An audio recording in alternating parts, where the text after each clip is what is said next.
This is going to be a SEO audit of a water damage restoration company based out of Dallas and Fort Worth, Texas.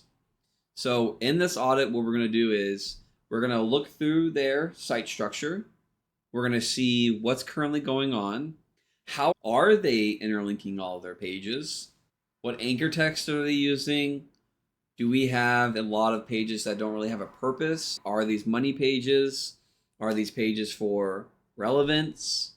Do we have our Google Business Profile embedded on our website?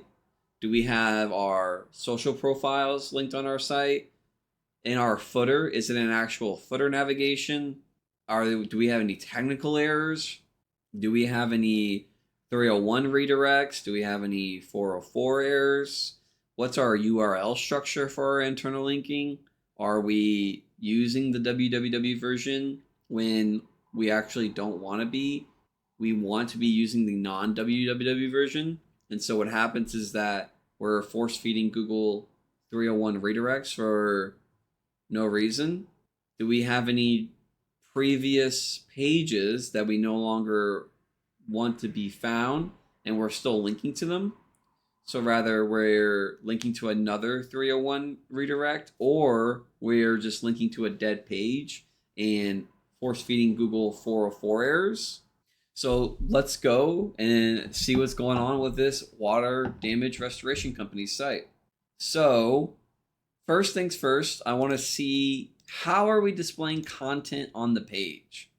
Is this all static HTML? Why this matters is if we use JavaScript or other methods of getting content displayed on the site, what this does is it costs Google money and time, which doesn't help your site rank. Not only that, there are certain times where Google won't render or it won't see all of the content that's supposed to be on your page. So you're not getting the SEO or you're not being accounted for all that content. Google just doesn't know about it, right? And so what we can see here is that you have quite a bit of your content coming in from JavaScript. So we don't want to be doing that. We want to have everything statically displayed. Not only is everything I just said about Google and the crawlers, but also your site speed. If everything is static HTML, your site is instantly, there's no JavaScript that has to be run, that my phone doesn't have to run the script to load the content on the page, right? This is going to help with our site speed, our content, the contact information being displayed to our end user, to our end client, which is what we want. We want them to be, whenever they're on a 3G network, not connected to Wi-Fi, we want when they go and search in Google that, and they click on our page, that they can actually load the site. If it takes them 3 seconds, 5 seconds to load our page, they're just going to close the page and try another search result. Also, Google is aware of how long your site takes to load, and it's aware of your bounce rate. So if you have a whole bunch of traffic that's instantly just going back or canceling and not loading, that can also impact your site from ranking. So let's go and look here. You want to make sure that when we set up our sites that we have a footer at the bottom. This is another way of getting links on the page to help us with getting a full crawl depth and Google finding all of the URLs on our site. Not only that, this is another instance in which we can get our phone number on the site, where we can also list our address in the bottom right. We can also put our hours. We can put our privacy policy and our terms of service, which are trust factors for Google. Even if you don't link to the privacy policy or the terms of service, you can see in your server logs that Google is sending GET requests, HTTPS requests. It is pinging that URL because it is a common site structure for actual companies. And so those trust factors, we want to make sure that we have present on our site, not only just having the page present, but also linking to it in the footer of our site. Another thing I like to do, especially for local businesses, is that in the footer we have embedded is your Google Business Profile. So across the site, in the footer, we're connecting your site to that Google Business Profile. So you got photos. What I would do is make sure that, actually right here, you've got some little bit of alt text. I'd make sure behind each of the photos on your site, especially for a water damage restoration company, that we have alt text describing these. I would also move them further up on your page. That's a little bit of a CRO thing. That's not necessarily a SEO thing. So on your Instagram, let's see what you got going on. You have a threads as well. So you have Instagram threads, Facebook, Pinterest, and Yelp, but nowhere on your site are you linking to them. So you're posting on threads. So what we want to make sure is that across all of your social profiles as a water damage restoration company is that you're linking back to your site. So on your Instagram, on your threads, on your Facebook, on your Yelp, and even on your Pinterest account, you have in your social profile a link back to your site. You also want to make sure you're matching the same URL. Is your site a www domain or URL, or is it a non-www, and you want to match? All links internally and externally are going to match that same URL structure. So I really like that you're cross-posting on all of these social platforms, but what we need to make sure we're doing as well is not only in our profile, but on our social posts as a water damage restoration company, we want to include the URL in the description, in the body, in the content on those posts back to our site. So on your Pinterest, you have it. Let's look at your Yelp. On your Yelp, you have it. You're serving a non-www on your Yelp, non-www on your Pinterest, so we're matching. Then on your Facebook, non-www, which is great. So you have, let's click this link, see what happens. Yeah, so this is you. On your Facebook, let's see, looks like your about. So your Facebook account, on your profile, you do not have links to your site. So I definitely do that. On your Facebook, you are linking more often to your site, which is great. The only thing that is a little different is that you're not posting the same stuff. So what you can do is, let's see, yeah, you are posting. I would just get just a little bit of more text in each post. And then I would also make sure that each post is linking back to your site. You're just missing the post. You're double posting. So whatever you're using, like rather a third-party software or a third-party provider, you're accidentally creating duplicate posts. So I'd go and rather delete them, or rather just going forward, making sure that doesn't occur. Let's refresh your Instagram again. On your Instagram, so you have the URL, you just don't have it linked in the bio. On your Instagram account, you can go and set a business URL link, and you want to go do that. The other thing is that you want to have the full URL, especially in instances like this. This isn't clickable. Someone would have to right click, like copy and paste that URL into the address bar. And so you want to go and make sure that is a clickable URL. Looking at your Instagram posts. So yeah, it looks like you just recently got it started. Some of your posts you're linking back, which is great. I would do it across all your posts. So let's close those. So I wasn't able to find doing a local service like water damage restoration. You want a Google Business Profile, and on that profile, you want to make sure that it has a verified physical address, right? We don't want to be a service area based Google Business Profile, because what happens is that those service area based profiles do not rank as high as physical verified address Google Business Profiles. Not only that, when someone searches, let's say they search water repair near me or water damage near me, whenever they add that near me to the end of their search term or to the end of their keyword, if you're a service area based Google Business Profile, you're going to rank way lower than those that are physical address verified.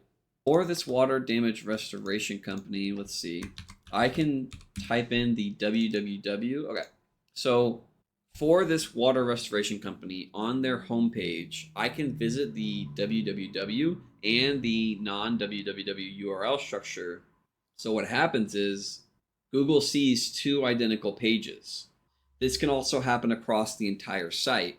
Each of your individual service pages or your location pages can be serving both of these URLs. So then there goes your crawl budget because Google is crawling basically the same pages twice. So instead of getting a full crawl depth, you now have Google wasting half its crawl depth, having its crawl budget on these two versions of your site. Google starts to see duplicate pages, right? Because the www and the non-www, they're serving the same content, but Google is seeing that these two URLs are two new pages. And so your site gets penalized and you're wasting your entire crawl budget. Is this happening across your entire site though? That's the question. I know it's happening on your home page, but is it happening? Oh no, that's not good. So if I go to www or if I go to non-www, it actually changes also all of your internal linking. I've never seen this before. I was aware of it. I just normally what happens is that this doesn't occur. Yeah, so what's currently going on with this water damage restoration company is that if I go to the www version of their site, they have an entire site that is the www version of their URL structure, right? So as an example, to make this as simple as possible, www.yourdomain.com, right? That's your site. That is your domain. That is your site, okay? What they have occurring is I can also visit the non-www. What does that mean? So it would just be yourdomain.com. You go to the address bar, you type in yourdomain.com, you go to that page, okay? That's your site. So they have both versions Google can visit that I can visit, Google's crawlers can visit. So what happens is they literally have two versions of their site, two duplicate versions. Then also, when you go and visit either or, the internal linking is all matching the URL version, right? What do I mean by this? So what normally happens is that when this occurs, you will go and click on the links on the page, and then you'll just be 301 back to the other version or the appropriate version. So if I went and did www.yourdomain.com, and then you actually wanted the non-www version, what happens is I'll click on all your internal links, and they'll all 301 redirect me to the non-www version. But what they have occurring is that if you go to the www version or if you go to the non, every internal link, every single one, like services, locations, blogs, everything matches that URL structure. So they literally have two versions of the same site. And then also 122 pages have no share image or title set for social media. So what that means is that when someone goes to share your URL, you're not getting that pop-up that goes with it, that little image or that icon. Normally you can make it like your company's icon or a job you've recently done, but you don't have that set for any of your pages. Yeah, but other than that, you also, let me go and look a little bit more. Let me go find something. You have quite a few pages. You have this authority directory folder, which is great. You're properly interlinking all of them. You have this hub that then links to all of these pages. And you are also linking to the other blogs right here, right? You got this explore little icon here on the right side that links to other relevant blogs. So you're properly internal linking everything. The only thing that I would say to do differently is that it doesn't look like you have any you don't have any content links, any links in the content, right? So the whole purpose of writing blogs is to link from the blogs to the money page you want ranking. You have a service, you want to rank that keyword. So all of your blog content needs to be linking to that money page. with relevant anchor text. So you can do the exact keyword you're trying to rank for, or an exact match, or you can do a keyword variation.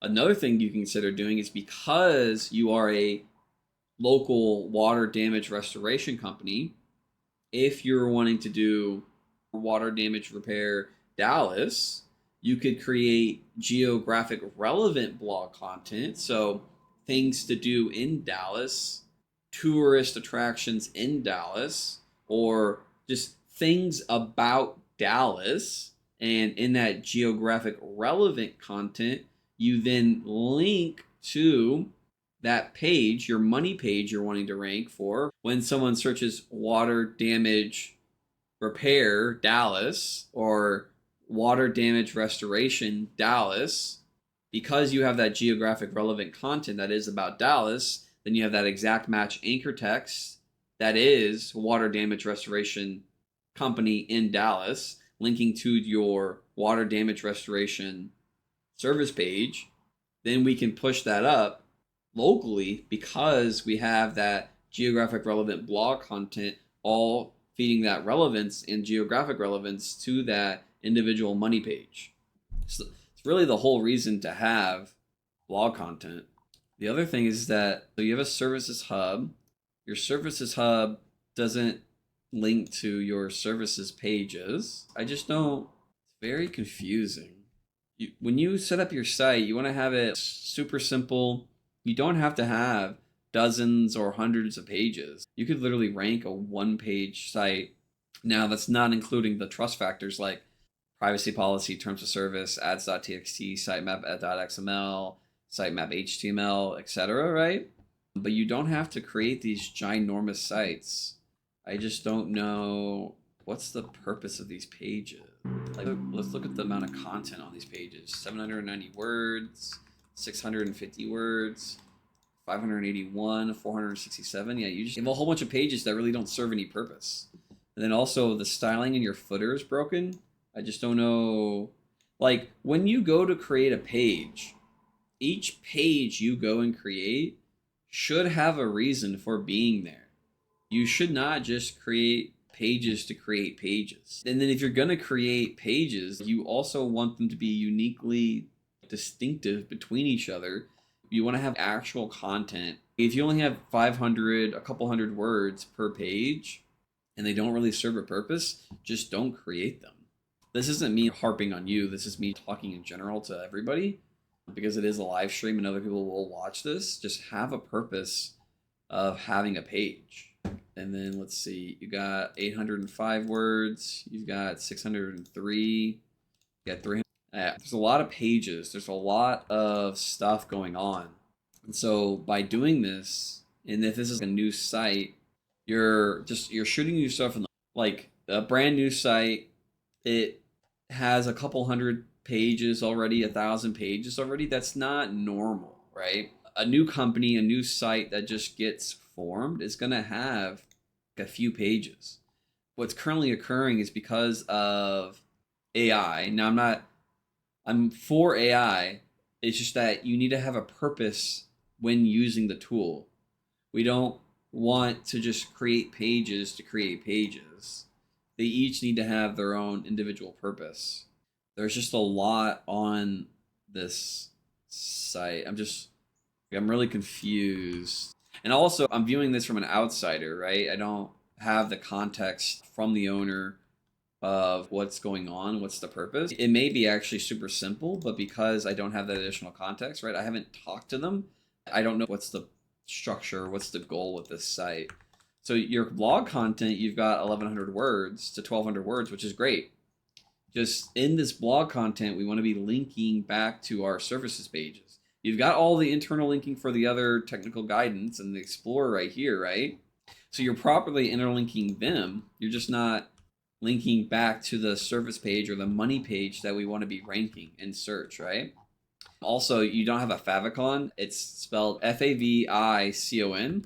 This is a little logo or an icon that in the web, when someone's viewing it in a web browser, in the top left right here, it will display there. Even if you don't have one, Google will still ping it, right? Google has a list of URLs, a list of trust factors, normal things that go on a website. It will ping all of them, ads.txt as an example. And what we want to do is we want to make sure that we have all of those present. What are money pages? So money pages are the pages that we want ranking for a specific term. Whenever you go to create a page, in this example, it's money page, this is the page we want ranking for a specific keyword, right? So let's say that we have 3 services. Each of our services pages are intended to rank for a specific keyword. These money pages, these keywords we want to rank for, are the pages when someone lands on them, they are going to convert to our service. So as an example, if I had roof repair as one of my services, I want this page to be SEO optimized for roof repair. Then when someone searches in Google for roof repair, I want my website, my page, my roof repair page, my money page to then rank when someone searches for roof repair. Then they land on it, and then that page converts them to the next action in my sales process. Rather, call me, fill out a form, do this other thing, right? Those money pages, that roof repair page I have, is the page I want ranking for a specific keyword that is for my specific service, and then converts them to give me money. I like money. If you've seen SpongeBob, there's a crab scene where he does that. So yeah, I just don't know the purpose. It's hard to understand what's going on here. But yeah, is there anything else in the audit? Nope, that's it. Okay. Yeah, so this is the